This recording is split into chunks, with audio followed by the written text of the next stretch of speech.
நீ எந்த சினிமா நடிகர் சினிமாவிலேருந்து அரசியலுக்கு வந்தாலும் கொள்கை பேச ஆரம்பித்தால் அவர் தோற்று போயிடுவார். நடிகர் விஜய் அவரோட பயணத்தை வந்து பவன் கல்யாண் அவரோட ஒப்பிடுவாங்க. நிறைய ரீமேக் படம்லாம் 2 பேரும் ஒரே படம் நடிச்சிருக்காங்க. ஸோ அவரோட அரசியல் பயணம் எப்படி இருந்ததுன்னா, அவர் மறுபடியும் சினிமாவுக்கு வந்துட்டு மறுபடியும் அரசியல் அவரால் சாதிக்க முடிஞ்சுது. விஜயாலையும் அதை பண்ண முடியுமா? அவரோட மாநாடுக்கு வந்து பல கேள்விகள் கேட்குறாங்க, பல நிபந்தனைகள் வைக்கிறாங்க. இந்த மாதிரி பார்க்க முடியுது. எல்லா கட்சி மாநாடுக்குமே சாதாரணமாக நடக்கிற ஒரு விஷயமா, இல்லை இது ஒரு அரசியல் அழுத்தம் அப்படின்னு நினைக்கிறேன். ஃபர்ஸ்ட் அந்த இடத்துலேயே ஒரு பிரச்சனை வந்தது இல்லையா? மோஸ்ட்லி வந்து ஒரு தென் தமிழகத்துல இருந்து தான் மாநாடு, அரசியல் மாநாடு அப்படிங்கிறது ஆரம்பிக்கும். இந்த இடத்துல அவருக்கு திருச்சியிலையோ மதுரையிலையோ வந்துட்டு மாநாடு நடத்துறதுக்கு அனுமதி கிடைக்கல. ஸோ விக்ரவாண்டியில தான் அவருக்கு கிடைச்சிருக்கு. அவர் கட்சியை ஆரம்பிச்சிட்டாரு. கட்சி ஆரம்பிக்க முன்னாடி கொள்கையை சொல்லியிருக்கலாம். கட்சியை ஆரம்பிச்சிட்டாரு. புதுசா என்ன கொள்கை அவர் சொல்ல போறேன் எதிர்பார்க்குறீங்க? ஒரு கொள்கையும் சொல்ல முடியாது. பாஜகவும் வலதுசாரி தான், நாம் தமிழர் கட்சியும் வலதுசாரி தான் சொல்றோம். ஆனா கொள்கை ரீதியா அவங்களோட வந்து இவங்க தேசியம், இவர் தமிழ் தேசியம். ஸோ அது மாதிரியான வலதுசாரி இடதுசாரியில் இவரோட கொள்கை அப்படிங்கிறது வேறவா இருக்கலாம் இல்லையா? ஜனசேனா கூட பிஜேபி இருந்தாங்க அப்படின்னு சொல்ற மாதிரி தமிழக வெற்றி கழகத்துக்கு பேக்கப்பா வந்துட்டு காங்கிரஸ் இருக்கதா நம்ம பார்க்க முடியுது இல்லைங்களா? ராகுல் காந்தி போய் மீட் பண்ணிருக்காரு சில சமயங்கள்ல. அவர் சொல்லிதான் கட்சியை ஆரம்பிச்சதா கூட சில பேர் சொல்றாங்க.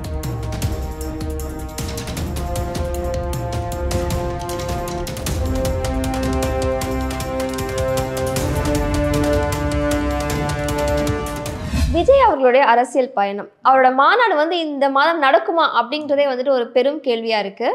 அவரோட மாநாடுக்கு வந்து பல கேள்விகள் கேட்குறாங்க, பல நிபந்தனைகள் வைக்கிறாங்க. இந்த மாதிரி பார்க்க முடியுது. எல்லா கட்சி மாநாடுக்குமே சாதாரணமாக நடக்கிற ஒரு விஷயமா, இல்லை இது ஒரு அரசியல் அழுத்தம் அப்படின்னு நினைக்கிறீங்க? மக்கள் கூடும் இடங்கள்ல வந்து எப்போதுமே இந்த மாதிரியான ஒரு அடிப்படையிலான சில கேள்விகள்லாம் முன்வைக்கப்படும்.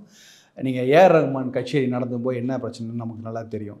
ஸோ அந்த மாதிரி ஒரு சர்ச்சை வந்துடக்கூடாதுன்னு இந்த அரசு வந்து கொஞ்சம் கவனமாக இருக்கிறது உண்மை. இதை வந்து ஒரு கட்சி ஒரு மாநாடு நடத்தும் போது எல்லா கட்சிகளுமே மாநாடு நடத்துகிறாங்க. ஸோ அதுக்கான ப்ரோட்டோக்காலை முன்னாடியே வந்து இது ஒன்றும் புது ப்ரொசீஜரே கிடையாது. இது பல காலமாக இருந்துகிட்டு இருக்க விஷயம் தான். ஆக்சுவலாக இதை யார் இந்த மாநாடு தடுத்து நிறுத்தணும்னு யாரும் நினைக்க போகிறதில்ல. எல்லா கட்சியிலும் மாநாடு நடத்துகிறாங்க. இப்போ இதே அதிமுக கூட கிளைம் பண்ணலாம், எங்களுக்கும் மறுக்கப்பட்டது அதெல்லாம் சொல்லலாம்.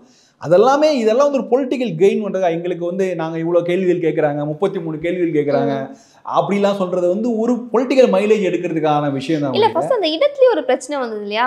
மோஸ்ட்லி வந்து ஒரு தென் தமிழகத்துல இருந்து தான் மாநாடு, அரசியல் மாநாடு அப்படிங்கிறது ஆரம்பிக்கும். இந்த இடத்துல அவருக்கு திருச்சியிலையோ மதுரையிலையோ வந்துட்டு மாநாடு நடத்துறதுக்கு அனுமதி கிடைக்கல. ஸோ விக்ரவாண்டியில தான் அவருக்கு கிடைச்சிருக்கு. அது மேலும் மட்டும் இல்லாமல் இப்போ நிபந்தனைகள் வைக்கிறாங்க அப்படிங்கிற பொழுது இது ஒரு அரசியல் அழுத்தமாக பார்க்கப்படுது. இல்லை, பொதுவாக எல்லா கட்சிகளுமே வந்து எங்கே ப்ரிஃபர் பண்ணுறாங்கன்னா, நீங்கள் வந்து சென்னைக்கு வெளிப்புறம் அப் டு திருச்சி வரைக்கும் தான் அதை தான் ப்ரிஃபர் பண்ணுறாங்க.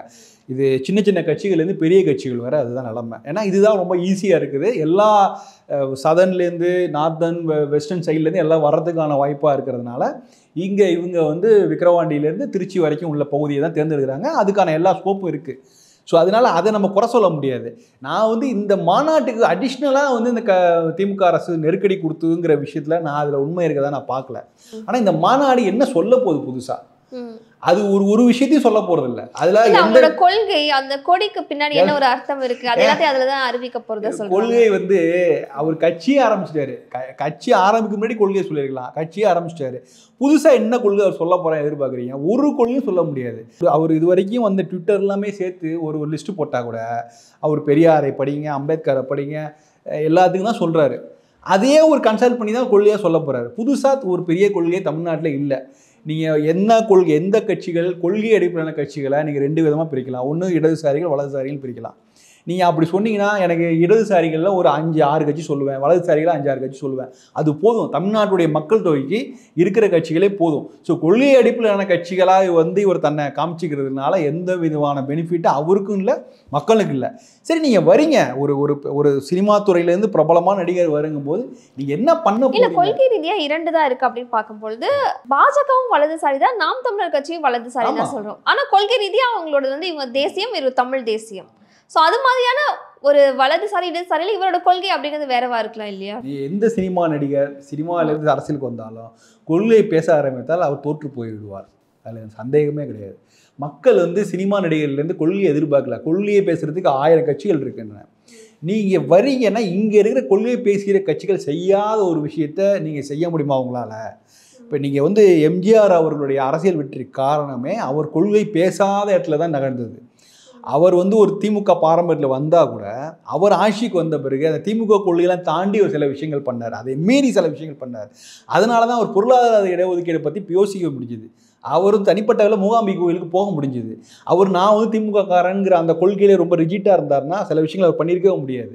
அவர் ஆட்சி காலத்தில் விஏஓ மாதிரியான பொசிஷன்ஸ்லாம் கொண்டு வந்தது காரணம் வந்து அந்த கொள்கையெல்லாம் தாண்டி அவர் யோசிச்சதுனால தான். அந்த கொள்கையை தாண்டி யோசிக்கக்கூடிய அந்த தைரியம் துணிவுங்கிறது ஒரு சினிமா நடிகர்கள், பிரபலமான நடிகர்களுக்கு கிடைக்கும். அப்போ அந்த இடத்துலேருந்து நீங்கள் வந்து பண்ணும்போது நான் இந்த கொள்கைகள்லாம் பற்றி பேசல, மக்களுக்கு செயல் திட்டமாக அதை தான் விஜயகாந்த் சொன்னார். விஜயகாந்த் சொல்லும்போது கிண்டல் அடித்தாங்க. அவர் என்ன சொன்னார், ரொம்ப சிம்பிளான விஷயம் தான் சொன்னார். நான் வந்தால் ரேஷன் கடை பொருட்களை வீட்டுக்கு போய் டெலிவரி பண்ணுவேன்னாரு. இப்போ இன்றைக்கி நடந்தது 15 வருஷம் கழிச்சு இன்றைக்கி நடக்குது. அந்த தெலுங்கானாவில் ஜெகன்மோகன் ரெட்டி காலத்தில் அவர் செஞ்சு காமிச்சார். ஸோ ரொம்ப எளிமையான விஷயம் தான் ஆக்சுவலாக. என்ன இப்போ நீங்கள் கொரோனா காலத்தில் வீடு தேடி உங்களுக்கு கதவு தட்டி உங்கள் வீட்டில் எப்படி இருக்கீங்க, உடம்பு சரியாக இருக்கான்னு கேட்டு போனாங்கல்ல, இதெல்லாமே நடந்தது. அப்போ வந்து விஜயகாந்தை கிண்டல் அடித்தவர்கள் இது நடக்கிறத பார்த்தாங்க, கண் முன்னே பார்த்தாங்க. ஸோ இந்த மாதிரி கொள்கை சார்ந்த விஷயம் இல்லாமல் செயல் திட்டங்களா இதை எந்த அளவு மக்கள் மத்தியில் கொஞ்சம் ஈஸி ஃப்ரெண்ட்லி கோயிங்காக போக முடியும் அப்படிங்கிற விஷயத்தை பற்றி விஜய் யோசிச்சாருன்னா அவருக்கு அரசியல் இடம் இருக்குது. இல்லைன்னா பழையபடி கொள்கை பேசுவேன், நீங்கள் அம்பேத்கரை படிச்சுட்டு வாங்க, நம்ம அம்பேத்கர் வழியில் போவோம், பெரியார் வழியில் போவோம்னு சொன்னார்னா அது வந்து மக்கள் மத்தியில் பெரிய அளவு எடுபடாது. ஒரு நடிகராக இருந்து அரசியல்வாதியாக மாறணும் போது நீங்கள் எம்ஜிஆர் அவர்களை பற்றி பேசுனீங்க, விஜயகாந்த் அவர்களை பற்றி பேசுனீங்க. ஸோ அவங்க அரசியல் வர்றதுக்கு முன்னாடி அவங்க திரைப்படங்கள் நடிச்சிருப்பாங்க இல்லையா, அது மக்கள் மத்தியில் வந்துட்டு எந்த அளவுக்கு ரீச் ஆயிருக்கு அப்படின்னு உங்களுக்கு தெரிஞ்சிருக்கும். அதே அளவு ரீச் வந்துட்டு கோட் படத்திற்கும் கிடைச்சிருக்கா சார்? இப்போ நிச்சயமாக இல்லைன்னு நான் சொல்ல முடியும். அது என்னென்னா, இது வந்து ஒரு விஷயம் அரசியலுக்கு வரணும்னு முடிவு பண்ண பிறகு நீங்கள் வந்து இதை அந்த ஒரு வித்தியாசத்தை காமிக்கணும். இது வந்து சினிமா எனக்கு தனி தொழில், அரசியல் எனக்கு தொழில், அது வேற சேவை, அது வேறு விதமான விஷயம், இது வேறு விதமான விஷயம். எனக்கான வாழ்வாதாரம், எனக்கான சாப்பாடு எல்லாமே என்னுடைய தொழிலேருந்து கிடைக்குது. அதனால் சினிமாவில் நடிச்சிக்கிட்டு இருக்கேன். ஸோ நேரம் கிடைக்கும் போது அரசியலில் நான் ஈடுபடுவேன்னு சொல்கிறது தான் ப்ராக்டிக்கலாக யதார்த்தமாக இருக்கும். இதைத்தான் எம்ஜிஆர் அவர்களே செய்தார். எம்ஜிஆர் வந்து கட்சி ஆரம்பித்தப்போ கூட 5 ஆண்டுகள் வந்து பல படங்கள் நடித்தார். வருஷத்துக்கு 2-3 படம்லாம் நடிச்சு பண்ணார். ஸோ அது வந்து ரொம்ப கிளியராக இருக்குது. ஆட்சிக்கு வந்த பிறகு அவர் நடிக்கலைனாலும் அவர் கட்சி ஆரம்பித்து அந்த காலத்துக்குலாம் இருந்தது. எல்லோரும் கேள்வி கேட்பாங்கள்ல, உங்களுக்கு எங்கேருந்து பணம் வருதுன்னு கேட்கும்போது எனக்குன்னு ஒரு தொழில் இருக்குது, நான் அதுலேருந்து வருமானம் வருது, இது வேற விஷயங்க தெளிவாக பண்ணார். விஜயகாந்துக்கு அவருக்கு மார்க்கெட் அப்போ இல்லை. ஸோ அவரும் வந்து தன்னுடைய அந்த சினிமாங்கிற ஒரு முற்றுப்புள்ளி வச்சு தான் இதுக்குள்ளே வராரு. விஜயோடைய கேஸ் வந்து ரொம்ப டிஃப்ரெண்ட்டான கேஸ் ஆக்சுவலாக. அவர் வந்து இன்றைக்கி மார்க்கெட்டில் அவருக்கு ஒரு கணிசமான ஆதரவு இருக்குது. அவர் ஒரு உச்சமான நடிகர் தான். ஆனால் அவர் வந்து அதை விட்டுட்டு அரசியலுக்கு வரும்போது தான் பெரிய கேள்விக்கு வருவது, எதனால வராரு அப்படின்ட்டு. அது வந்து ரொம்ப ப்ராக்டிக்கலாக பேசும்போது யாருமே ஒரு துறையில் உச்சத்தில் இருப்பவர்கள் வேறு ஒரு துறைக்கு வரமாட்டார்கள், வந்து ஒரு கிரவுண்ட் ஜீரோவில் வந்து வேலையை ஆரம்பிக்க மாட்டார்கள். இது யதார்த்தம் ஆக்சுவலாக. இது அவர் அரசியல் வர்றதுக்கான காரணம், அவர் அரசியலுக்கு வர்றதுக்கு காரணம் அவருடைய தனி பேஷன் எல்லாம் இருக்கலாம். இருந்தாலும் அவர் வந்து எனக்கு முழுமையாக அவர் திரும்ப சினிமாவுக்கு அரசியலுக்கு வந்துவிட்டு திரும்ப சினிமாவுக்கு வரவே மாட்டேன்னு அவர் சொன்னார்னா நான் அதை ஏற்றுக்க மாட்டேன். அதுக்கான வாய்ப்புகள் குறைவு. ஏன்னா அரசியலுக்கு வந்தால் அவருக்கு தோல்விங்கிறது உறுதி. இப்போ தோல்வியிலேருந்து இங்கே எவ்வளோ ஒரு உச்சத்தில் இருந்தோம் துறையில், அங்கே இருந்துட்டு இங்கே வந்தோம், இங்கே நம்மளால் வந்து பெரிய அளவில் நம்ம நினச்ச மாதிரி ஒரு வெற்றி கிடைக்கலையே அப்படின்னா திரும்ப அவர் ஆப்வியஸ்லி அங்கே திரும்ப போய் சினிமாவுக்கு தான் போவார். அப்போ இவர் திரும்பி வரும்போது சினிமா எப்படி இருக்குன்னு நமக்கு தெரியாது. ஆனால் அவருடைய மைண்ட் செட் அப்படி தான் இருக்கும், திரும்பி போகணுன்னு தான் தோணும் ஆக்சுவலாக. இது தேவையில்லாத ஒரு ரிஸ்க்கு விஜய் எடுக்கிறாருன்னு தான் தோணுது. ஏன்னா இந்த ஸ்டேஜில் அவருக்கான உயரத்தில் அவர் என்ன எதிர்பார்க்குறார், அவருக்கு இன்றைக்கி கிடைத்த சினிமா புகழை தக்க வைத்து கொள்வதுன்னா அவர் சினிமாவில் ரொம்ப ஃபோக்கஸ் பண்ணுறது தான் சரியான விஷயமா இருக்கும். நான் ஒரு விஜய் படம் எந்த படமும் பார்த்ததில்லை, நான் ஒரு பொதுவான ஒரு தான் சொல்கிறேன். பட் அவர் இதில் வந்து அரசியல் ஆரம்பிக்கிறேன்னு சொல்லும்போது அது என்ன எப்படி முடியுங்கிறது யாராலையும் கெஸ் பண்ண முடியாது. அதுக்கடுத்து நடிகர் விஜய் அவரோட பயணத்தை வந்து பவன் கல்யாண் அவரோட ஒப்பிடுவாங்க. நிறைய ரீமேக் படம்லாம் 2 பேரும் ஒரே படம் நடிச்சிருக்காங்க. ஸோ அவரோட அரசியல் பயணம் எப்படி இருந்ததுன்னா அவர் மறுபடியும் சினிமாவுக்கு வந்துட்டு மறுபடியும் அரசியல் அவரால் சாதிக்க முடிஞ்சுது. விஜயாலையும் அதை பண்ண முடியுமா சார்? பவன் கல்யாணுடைய ரோலுங்கிறது ரொம்ப டிஃப்ரெண்ட்டான ரோல் ஆக்சுவலாக. நீங்கள் வந்து பாருங்கள், பவன் கல்யாண் வந்து ஒரு ஜனசேனான்ட்டு ஒரு சின்ன கட்சியை தான் ஆரம்பித்தார் ஆக்சுவலாக. அரசியல் பண்ணுறதுக்கெலாம் மாற்றினார். இன்கேஸ் நிறைய பேர் சொன்னாங்க, உங்கள் அண்ணன் மாரி நீங்கள் வந்து உங்கள் டயத்தை வேஸ்ட் பண்ணாதீங்க, ஃபோக்கஸ் பண்ணுங்க. அவருக்கு அந்த சின்ன வயசுலேருந்து ஒரு பேஷனேட் இருந்துச்சு, அதை ஒரு தனியாக பண்ணார். அதில் முழு நேரமாக அதில் ஈடுபடலை, ஒரு கட்சியாக அப்படி இருந்தது. எப்படி நீங்கள் விஜய் மக்கள் இயக்கணும்னு இருந்ததோ அது போல் இருந்திருந்தது. ஆனால் ஒரு ஸ்டேஜுக்கு அப்புறம் அவர் என்ன பண்ணார், அவர் எடுத்த முடியும். இன்றைக்கி வந்து ஜனசேனாவும் ஒரு பவன் கல்யாணம் இன்றைக்கி ஆந்திரா அரசியலில் உச்சத்தில் இருக்காங்கன்னா அதுக்கு பவன் கல்யாணோட செயல்பாடுகள் தான் ரொம்ப முக்கியம். சந்திரபாபு நாயுடு வந்து சிறைக்கு போன போது சிறையில் போய் சந்தித்தார். அப்போவே சொன்னார், நான் பாஜகவுக்கும் டிடிபியும் கூட்டணிக்கு சேருவதற்கு நான் வந்து உறுதுணையாக இருப்பேன் அப்படின்னு சொல்லிட்டு. ஸோ அந்த ரோல் இருக்குது பார்த்தீங்களா, களத்தில் இறங்கி, நீங்கள் களத்தில் இறங்கி நான் போயிட்டு எல்லாரும் நான் கட்சியில் நிற்க போகிறேன், தேர்தல் நிற்க போகிறேன், எனக்கு ஓட்டு போடுங்க, நான் ஜெயிச்சாருன்னு சொல்கிறது கிடையாது. எனக்கு ஏற்கனவே 2 ஃபோர்ஸ் இருக்குது. சென்ட்ரலில் ஒரு பிஜேபி இருக்குது, ஸ்டேட்டில் டிடிபி இருக்குது.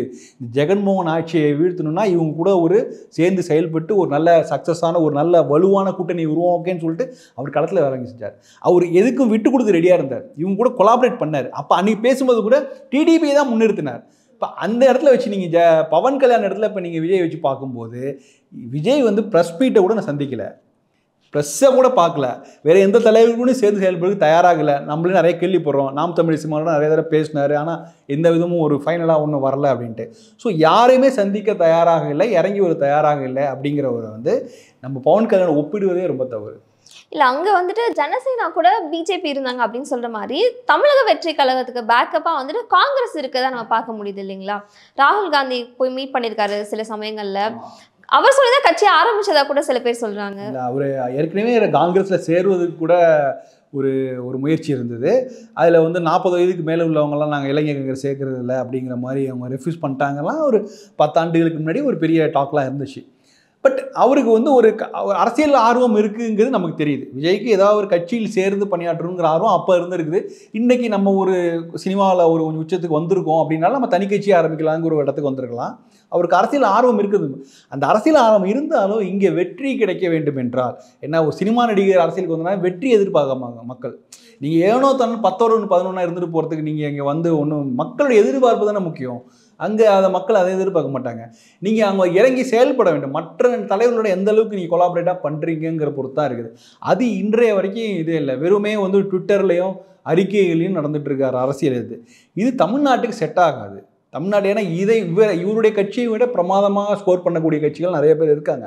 இப்போ மக்கள் அப்படி ஒப்பிட்டு பார்ப்பாங்க. நீங்கள் இவங்க திமுக செய்யாது, அதிமுக செய்யாது, காங்கிரஸ் பிஜேபி செய்யாத ஒன்று விஷயத்த நீங்கள் என்ன செஞ்சிட போகிறீங்க அப்படின்னு கேள்வி கேட்பாங்களா. அந்த கேள்விக்கு நீங்கள் ஒரு பதில் சொல்லியே ஆகணும். கன்வின்சிங் மக்களை சந்தித்து சொல்லணும். ப்ரெஸ் மீட்டை பார்த்து சொல்லணும். ரொம்ப இயல்பாக ப்ரெஸ்ஸில் பார்த்து பேசணும். அப்போ தான் மக்களுக்கு ஒரு கன்வின்ஸ் ஆவாங்க. அது வரைக்கும் இது வந்து ஒரு மேம்போக்கான அரசியலாக தான் போயிட்டுருக்கும். திராவிடத்துக்கு மாற்றாக வந்துட்டு சில பேர் நாம் தமிழர் கட்சி சொல்லுவாங்க, சில பேர் பாஜக சொல்லுவாங்க. இப்போ அந்த ரேஸில் வந்துட்டு தமிழக வெற்றி கழகமும் இருக்குதா, அப்படி எடுத்துக்கலாமா சார்? இல்லை, விஜய் அவர்களுடைய பேஸுன்னு சொன்னால் அது வந்து 30 வயதுக்கு குறைவானவர்கள் தான். இப்போ இந்த கொள்கை ரீதியாலாம் எனக்கு அதில் வந்து ஒரு பெரிய ஏற்பே இல்லை. அதாவது கொள்கை ரீதியாக ஒரு கூட்டம் இருக்குது. தமிழ் தேசியத்துடைய தலைவராக சீமான் அவர்களையும் விஜய் அவர்களையும் பார்க்குறாங்களே என்னால் ஏற்றுக்கொள்ள முடியல, நம்ப முடியல. பட் 30 வயசு குறைவானவர்கள் சீமானுடைய பேச்சை ரசிக்கிறார்கள், விஜயோடைய டான்ஸை ரசிக்கிறாங்க. ஸோ அவங்க பெரும்பாலான ஸ்ட்ராங் பேஸு அங்கே தான் இருக்குது. ஸோ அப்படி இருக்கும்போது ரெண்டு பேருமே ஒரு கூட்டணி இருந்ததுன்னா அந்த பேஸ் கரெக்டாக இருக்கும். இப்போ 2 பேருக்கு தான் ஓட்டு வரும். ஏன்னா அந்த இளைஞர் தலைமுறையை வந்து ஓட்டை வாங்குறதுல தான் வந்து பெரிய மூத்த கட்சிகள் திமுக அதிமுகலாம் ரொம்ப ரொம்ப திணறாங்க. அதனால தெரியுது. பட் இதனால வந்து இது தமிழ் தேசிய கொள்கை கூட ஒரு சார்ந்து அவங்க ஈடுபாட்டில் இருக்காங்களா நான் நம்ப முடியல. ஒரு ஜஸ்ட் ஒரு 30 வயசுல இருக்கவங்களாம் ரொம்ப லைட்டாக எடுத்துக்கிறாங்க, அரசியலை லைட்டாக எடுத்துக்கிறவங்க தான் இருக்காங்க ஒழிய இதனால் தமிழ் தேசியத்துக்கு ஒரு ப்ளஸ் கிடைக்கும், ஒரு அனுகூலம் கிடைக்கும்லாம் அதனால் அதுக்கான வாய்ப்பு இல்லை. பட் இவங்களுக்குள்ள ஒரு கூட்டணி அமைந்ததுன்னா அந்த ஸ்ட்ராங் பேஸ் இவங்ககிட்டே இருக்கும். அப்படி இல்லைன்னா அது வந்து ஸ்பிட் ஆகி திமுக அதிமுக பாஜக போன்ற கட்சிகளுக்கு போகும். ஓகே, ஒரு நாம் தமிழர் கட்சியும் தமிழக வெற்றி கழகமும் சேர்ந்தா ஒரு டிசைடிங் ஃபேக்டராக இருப்பாங்க அப்படின்னு நினைக்கிறீங்க? ஆமாம், அது நிச்சயமா. ஏன்னா அதான் இவங்ககிட்ட தான் கணிசமான அந்த 30 வயசு குறைவான இளைய தலைமுறைக்கான ஒரு பெரிய அடிப்படையான ஒரு பேஸ் இருக்குது. அது ரொம்ப வலுவாக இருக்குது. இப்போ அதோட இன்னைக்கு ஓரளவு கூட்டணி ஃபார்ம் பண்ணி அதுக்கப்புறம் இவங்க வேறு ஸ்ட்ராட்டஜி இருக்குல்ல. உங்களை திமுக வேறு விதமான ஸ்ட்ராட்டஜி கையில் எடுப்பாங்க. ஏன்னா திமுகவுக்கும் ஒரு அப்கமிங் ஒரு இளைய தலைமுறை சேர்ந்த உதயநிதி ஸ்டாலின் வராரு. இப்போ அதிமுக நிறைய சேஞ்சஸ் நடந்துட்டு இருக்குது. பாஜக அண்ணாமலையை முன்னிறுத்துகிறது. ஸோ இது மாதிரி நிறைய வரும்போது அப்போ வந்து அவங்க வேறு ஸ்ட்ராட்டஜி இருக்கும்போது இந்த கோர் ஓட்டுங்கிறது ஸ்பிட் ஆகிறதுக்கு வாய்ப்பு இருக்குது. ஆனால் இன்றைய அளவில் இன்றைக்கி பார்க்கும்போது 2026 நிறைய காலம் இருக்குது. ஆனால் இன்றைய அளவில் விஜயும் சீமான் அவர்களுக்கும் ஒரு பெரிய ஒரு புரிந்துணர்வும் ஒரு தொகுதி உடன்பாடு அளவில், கூட்டணி கூட வேணாம், ஒரு தொகுதி உடன்பாடு அளவில் வந்தால் கூட ஒரு டிசைடிங் ஃபேக்டராக அவங்க வர முடியும். எந்த அளவு வர முடியும், எவ்வளோ சீட்டை வின் பண்ணுவாங்கிறது ஒரு கொஸ்டின் மார்க். ஏன்னா இன்னும் சீமான் 10% இன்னும் கிராஸ் பண்ணல. விஜய் அவர்கள் அரசியலுக்கு வந்து ஒரு 5% 6% ஓட்டு கிடைக்கும், அவ்வளோதான். இதை ரெண்டையும் மிக்ஸ் பண்ணால் கூட 15% தாண்டி வர முடியாது. 15% வச்சு கொண்டு நீங்களால் வந்து ஒரு 2-3 சீட் கூட வாங்க முடியாது, ரொம்ப கஷ்டம். ஸோ தமிழ்நாட்டு இன்றைக்கி அரசியல் சூழலில் அது ஒரு முக்கியமான ஃபேக்டர் தான். பட் அதனால ஒரு வெற்றி வாய்ப்பு சீட் கிடைக்கும் அப்படின்லாம் நம்ம சொல்ல முடியாது. அவங்களோட பல கருத்துக்களை எங்களோட பகிர்ந்துக்கிட்டதுக்கு ரொம்ப நன்றி சார்.